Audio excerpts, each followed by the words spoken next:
Assalamualaikum warahmatullahi wabarakatuh. Di sini saya akan menjelaskan perangkat keras komputer. Sistem komputer atau komputer sistem terdiri dari perangkat keras atau hardware dan perangkat lunak atau software. Perangkat keras dan perangkat lunak harus bekerja sama membentuk suatu sistem, yaitu sistem komputer. Sistem perangkat keras atau hardware sebagai subsistem komputer juga mempunyai komponen, yaitu yang pertama komponen alat masukan, komponen alat pemroses, komponen alat keluaran, komponen alat simpanan luar, komponen pendukung. Alat masukan atau input device, alat yang digunakan untuk menerima masukan yang dapat berupa masukan data ataupun masukan program. Beberapa masukan mempunyai fungsi ganda, yaitu sebagai alat masukan dan sekaligus alat keluaran atau output untuk menampilkan hasil.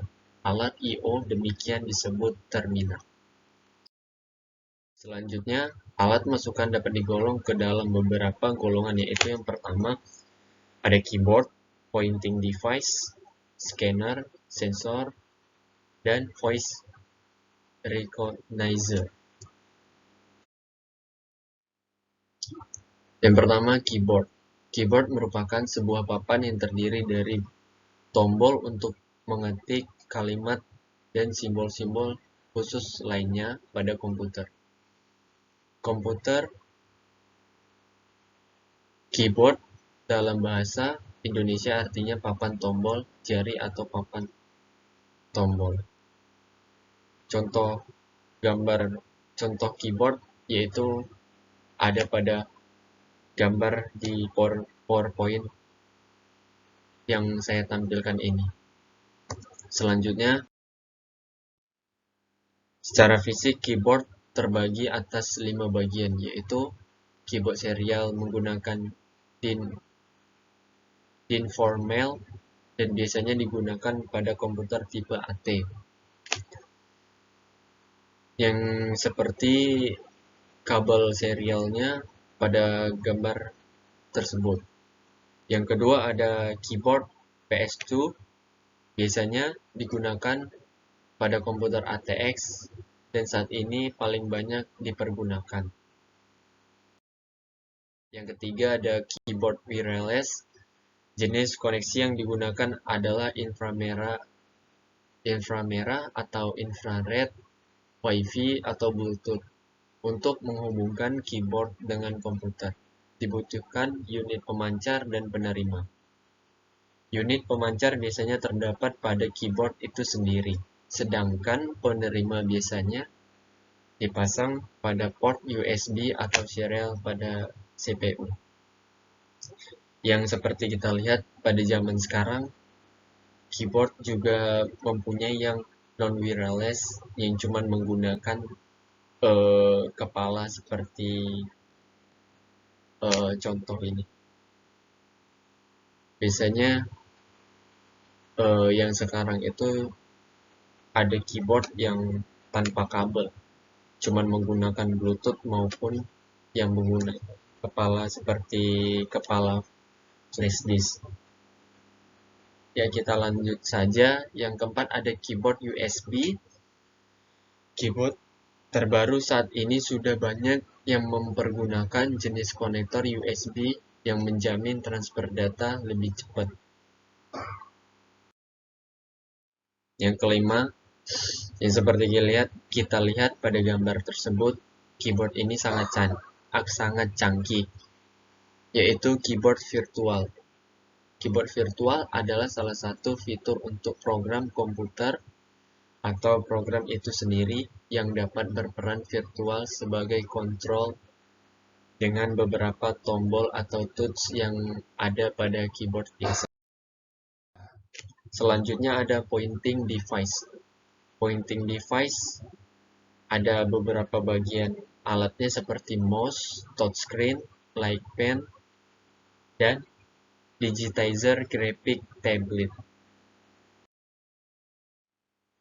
Ini pengertiannya. Pengertiannya yang pertama ada touchscreen, layar monitor yang akan mengaktifkan program bila layarnya disentuh dengan tangan. Yang kedua ada light pen, menyentuh layar monitor dengan pena. Posisi sentuhan di layar akan lebih tepat dan teliti. Dan yang terakhir ada digitizer graphic tablet. Digunakan untuk membuat grafik atau gambar dengan cara menghubungkan dua buah titik di grafik tablet dengan alat yang menyerupai pen. Selanjutnya ada scanner, merupakan alat berubah slide, foto hitam putih maupun warna, teks, formulir, juga gambar desain bangunan menjadi data digital agar dapat diolah lebih lanjut pada komputer. Bagaimana benda-benda tersebut dibaca tergantung scanner yang digunakan. Dan tipe-tipe scanner juga ada 3 seperti yang kita lihat ada tipe moving scanner, tipe head scanner, dan tipe flat bed scanner. Selanjutnya, sensor merupakan alat yang mampu secara langsung menangkap data kejadian fisik. Data analog dikumpulkan oleh alat sensor dan dimasukkan ke pengubah ADC yang selanjutnya diproses oleh komputer. Kamera digital salah satu sensor yang dipakai untuk menangkap objek selanjutnya diproses dengan komputer. Kamera recorder, sensor untuk menangkap objek yang bergerak. Selanjutnya yang kita lihat ada voice recognizer, biasa disebut speak recognizer, yaitu alat untuk membuat komputer mengerti omongan manusia. Dan voice recognizer itu biasanya digunakan pada kayak kita nge-record searching dari Google, itu biasanya hampir sama kita memakai seperti voice recognizer. Oke, kita lanjut. Alat pemroses atau processing device, alat di mana instruksi-instruksi program dieksekusi untuk memproses data yang dimasukkan lewat alat masukan yang hasilnya akan ditampilkan di alat output. Alat memproses terdiri dari yang pertama ada central processor atau CPU, kedua ada main memory, ketiga ada I/O unit.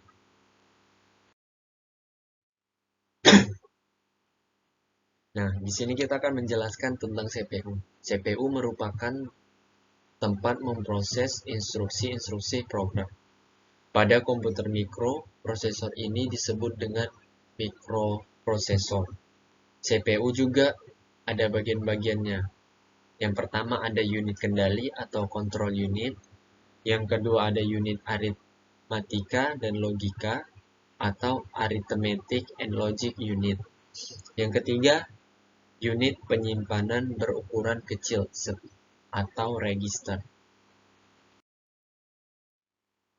Memori utama atau main memory terdiri dari yang pertama ada random access memory atau RAM, yang kedua ada read only memory atau ROM. RAM digunakan untuk menyimpan program dan data yang akan diproses oleh CPU. Sedangkan ROM, memori ini hanya dapat dibaca saja dan tidak dapat diisi. Alat keluaran, output yang dihasilkan dari pengelola data dapat digolongkan ada 3 bentuk. Yang pertama tulisan. Di dalam tulisan ada seperti huruf, kata, angka, karakter, dan simbol-simbol khusus. Terus yang kedua, dan di dalam terdapat ada grafik atau gambar. Dan yang terakhir ada suara, yang didapat pada dalamnya ada musik atau omongan. Alat keluaran berbentuk ada hard copy device dan soft copy device. Hard copy device merupakan alat keluaran yang digunakan untuk mencetak tulisan, grafik, atau gambar pada media cetak. Alat hardcopy device pada umumnya digunakan seperti printer dan plotter. Dan printer juga ada jenis-jenisnya. Yang pertama ada dot matrix, inkjet printer, dan yang ketiga ada laser. Plotter alat cetak yang mempunyai kemampuan mencetak grafik atau gambar dengan baik. Biasanya menggunakan pen plotter. Soft copy device merupakan alat yang digunakan untuk menampilkan tulisan, image, dan suara pada media soft yang berupa sinyal elektronik. Contohnya seperti monitor dan speaker. Biasanya monitor itu berbentuk hardware yang menampilkan soft copy device-nya seperti tulisan, gambar, dan suara. Selanjutnya ada monitor dan speaker. Di sini terdapat dua monitor yang tipenya berbeda. Seperti yang pertama ada monitor CRT atau Cathode Ray Tube. Yang kedua ada monitor layar datar atau flat panel display. Dan kedua gambar tersebut mungkin mempunyai manfaat, kelebihan atau keuntungannya masing-masing. Yang di bawahnya ada speaker, ada model speaker, dan yang satunya lagi lebih tepatnya ada earphone. Selanjutnya, alat simpanan luar. External memory ataupun external storage adalah suatu tempat atau sarana yang bisa digunakan komputer untuk menyimpan data ataupun program. Dengan demikian, external memory mempunyai fungsi yang hampir sama dengan internal memory. Hanya bedanya, internal memory terletak di dalam CPU, sedangkan external memory berada di luar CPU. Data-data yang tersimpan di dalam external memory bersifat tetap, artinya data tersebut tidak akan hilang walaupun tidak ada listrik yang mengalirinya. Media yang digunakan biasanya merupakan media magnetik yang berfungsi sebagai tempat penyimpanan data dengan guratan-guratan magnetik yang dimilikinya. Jenis external memory cukup banyak, yaitu yang pertama ada floppy disk, ada hard disk, ada CD, ada DVD, ada magnetic tape, dan yang terakhir ada flash disk. Di sini kita akan menjelaskan yang pertama, floppy disk. Cakram liuk atau disket adalah sebuah perangkat penyimpanan yang terdiri dari sebuah medium penyimpanan magnetis bulat yang tipis dan lentur dilapisi lapisan plastik berbentuk persegi atau persegi panjang. Media yang dipakai data pada floppy adalah floppy drive. Dan floppy disk ada dua macam. Yang pertama ada floppy 5.25 dan floppy 1.46. Selanjutnya ada hard disk. Hard disk adalah media yang digunakan untuk menyimpan file, sistem, dan data dalam komputer. Yang sering digunakan yaitu ATA. Yang pertama ada ATA atau Advanced Technology Attachment. Yang kedua ada SATA, Serial ATA. Yang ketiga ada SCSI, Small Computer System Interface. ATA dan SATA biasanya digunakan untuk personel, sedangkan SCSI digunakan untuk server. Selanjutnya kita menjelaskan tentang CD atau compact disc. Compact disc adalah sebuah piringan optikal digunakan untuk menyimpan data secara digital. Teknologi cakram padat kemudian diadopsi untuk digunakan sebagai alat penyimpan data yang dikenal sebagai CD-ROM serta untuk media yang dapat ditulis sekali maupun berulang-ulang CD-RW, sedangkan media yang digunakan untuk membaca dan menulis data pada CD dinamakan CD-R drive dan CD-RW drive. Dan selanjutnya di sini ada DVD, Digital Versatile Disc. DVD adalah jenis cakram optik yang dapat digunakan untuk menyimpan data termasuk film dengan kualitas video dan audio yang lebih baik, kualitas VCD. DVD juga berkembang menjadi DVD-R dan DVD-RW.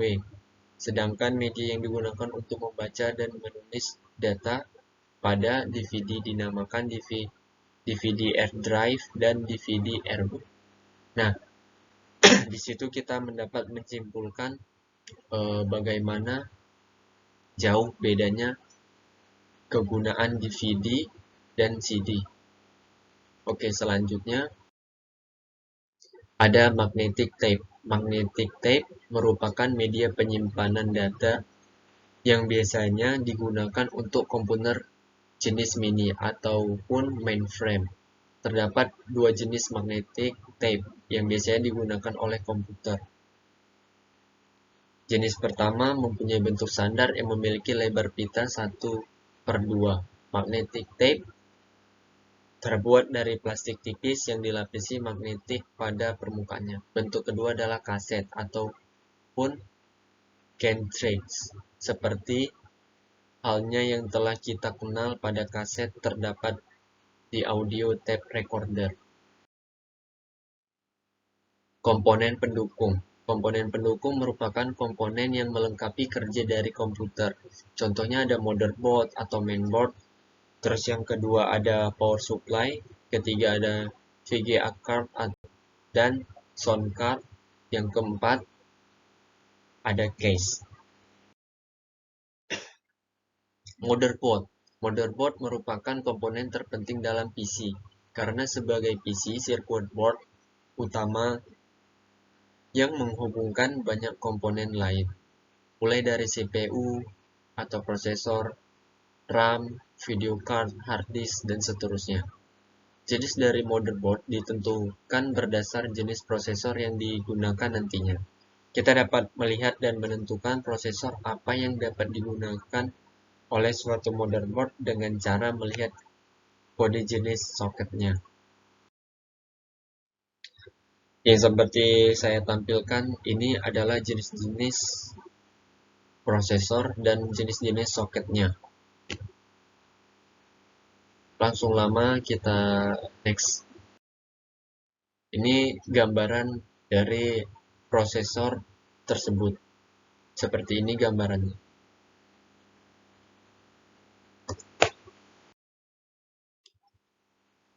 VGA Video Graphic Adapter. Kartu VGA Video Graphic Adapter berguna untuk menerjemahkan output atau keluaran komponen ke komputer. Tujuan pemakai untuk grafik atau game supaya game itu kelihatan seperti nyata, dimana setiap tahun ke tahun grafik pada game itu lebih disempurnakan seperti gimana kita melihat aslinya. Saat ini ada VGA dengan memori 16,32 hingga 128 MB yang sering dipakai Nvidia, AT Radeon, dan lain-lain. Sound card. Perangkat ini berguna untuk mengeluarkan suara. Perangkat ini kurang lengkap jika tidak ada speaker. Karena itu kita perlu menghubungkan speaker dengan sound card yang telah berpasang dengan sebuah kabel yang disambung langsung ke sound card. Power supply. Secara garis besar, power supply elektrik dibagi dua macam. Yang pertama ada power supply linear, yang kedua ada switching power supply. Berdasarkan konektornya, power supply dibagi dua jenis AT. atau 12 output mempunyai 2 konektor dan ATX, ataupun 20 output mempunyai 1 konektor. Nah, ini ada case yang standar dan ada case yang modifikasi. Mungkin seperti melihat case-nya CPU supaya lebih menarik gitu, lebih keren kelihatannya, kita harus memodifikasi. Kalau kita mau pingin yang biasa aja, cuman bagus, ya kita menggunakan case yang standar. Terima kasih. Sebelumnya, apabila yang saya jelaskan ada salah kata, saya mohon maaf dan saya banyak-banyak terima kasih. Assalamualaikum warahmatullahi wabarakatuh.